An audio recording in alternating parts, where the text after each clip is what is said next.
RSS प्रमुख मोहन भागवत के 75 वर्ष की उम्र में नेताओं के रिटायरमेंट वाले बयान से राजनीतिक अटकलें तेज, इसे लेकर नेताओं की लगातार प्रतिक्रिया आ रही है। तो वहीं इसी बीच शिवसेना यूबीटी की सांसद प्रियंका चतुर्वेदी ने पीएम मोदी की उम्र का जिक्र कर कहा, साफ साफ पता चल रहा है मोहन भागवत क्या संदेश देना चाहते हैं। पूरा देश जानता है कि सितंबर 2025 में कौन अपना 75वां जन्मदिन मनाने वाला है। देश क्या सारी दुनिया मानती है, क्योंकि प्रधानमंत्री नरेंद्र मोदी अभी सारी दुनिया में होकर आए हैं। वे अभी 5 देश घूमकर आए हैं। पंजाब के सीएम भगवंत मान द्वारा पीएम मोदी के विदेश दौरों पर दिए गए बयान पर बीजेपी सांसद प्रवीण खंडेलवाल ने कहा, ये दुखद है कि भगवंत मान आज भी सीएम की नहीं बल्कि सिर्फ एक कॉमेडियन की भूमिका निभा रहे हैं। उन्हें समझना चाहिए कि वो अब कॉमेडियन नहीं है, वो एक राज्य के सीएम हैं। एक सीएम के लिए कुछ मर्यादाएं होती हैं जिसका पालन उन्हें करना होता है।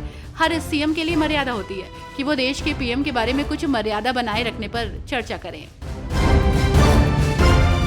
कर्नाटक के सीएम पद की अटकलों पर बोलते हुए कर्नाटक के सीएम सिद्धारमैया ने कहा कि इस मुद्दे पर आलाकमान के साथ बिल्कुल भी चर्चा नहीं हुई।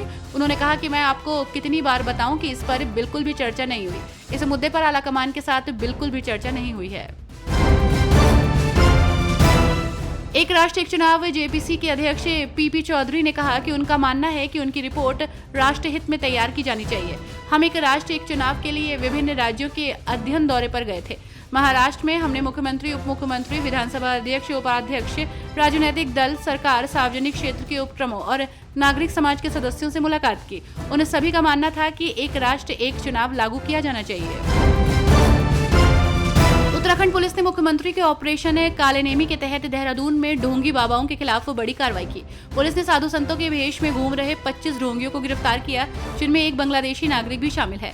ये ढोंगी महिलाओं और युवाओं को भ्रमित कर ठगी करते हैं। एसएसपी देहरादून ने स्वयं सड़क किनारे बैठे संदिग्धों से पूछताछ की और संतोषजनक जवाब न मिलने पर गिरफ्तार करने के निर्देश दिए। राजधानी दिल्ली में भाजपा की सरकार है और ऐसे में विपक्ष भाजपा को घेरने में कोई कसर नहीं छोड़ना चाह रहा। वहीं इस बीच दिल्ली प्रदेश कांग्रेस कमेटी के अध्यक्ष देवेंद्र यादव ने कहा, मुख्यमंत्री रेखा गुप्ता और सुपर सीएम प्रवेश वर्मा ने सत्ता में आने के बाद दिल्ली में बाढ़ खत्म करने के बड़े बड़े दावे किए थे, लेकिन मानसून की पहली ही बारिश ने इन दावों की पोल खोल दी। पंजाब के नेता प्रतिपक्ष प्रताप सिंह बाजवा ने कहा कि सोशल मीडिया पर उनका छेड़छाड़ किया गया वीडियो पोस्ट करने के मामले में पंजाब आप अध्यक्ष और मंत्री अमन अरोड़ा और वित्त मंत्री हरपाल सिंह चीमा के खिलाफ मामला दर्ज किया गया है। उन्होंने ये भी कहा कि इस मामले में भगवंत मान और अरविंद केजरीवाल के खिलाफ भी मामला दर्ज किया जाएगा। कांग्रेस नेता सुरेंद्र राजपूत ने सुप्रीम कोर्ट की उस बात का स्वागत किया जिसमें आधार और राशन कार्ड को मतदाता पहचान के रूप में मानने की बात कही गई है। उन्होंने कहा कि ये बिहार की जनता की जीत है, यही उनकी मांग थी। राजपूत ने चुनाव आयोग को और बीजेपी से सवाल किया है कि वे सुप्रीम कोर्ट की बात को मानेंगे या नहीं, और चेतावनी दी कि अगर नहीं मानेंगे तो ये जनता को गुमराह करने जैसा होगा। हिमाचल प्रदेश में नगर निकाय चुनाव की आरक्षण रोस्टर प्रक्रिया को रोकने के आदेश पर विवाद हो गया है। राज्य निर्वाचन आयोग ने शहरी विकास विभाग के आदेश पर कड़ी प्रतिक्रिया दी और इसे तुरंत वापस लेने का आदेश दिया। आयोग ने मुख्य सचिव को पत्र लिखकर कहा कि शहरी विकास विभाग के पास चुनाव स्थगित करने की शक्ति नहीं है।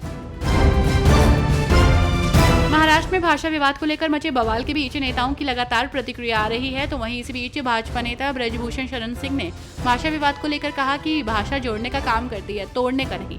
मैं राज ठाकरे से कहना चाहता हूं कि आपके कामों से महाराष्ट्र और उत्तर प्रदेश या उत्तर भारतीयों का रिश्ता टूटने वाला नहीं। आप शायद पढ़ते लिखने नहीं हैं। जब औरंगजेब ने छत्रपति शिवाजी महाराज को कैद किया था तो आगरा के हमारे व्यापारियों ने उन्हें कैद से छुड़ाने का बीड़ा उठाया था। मैंने कहा था कि मैं उन्हें अयोध्या नहीं आने दूंगा और वो नहीं आए।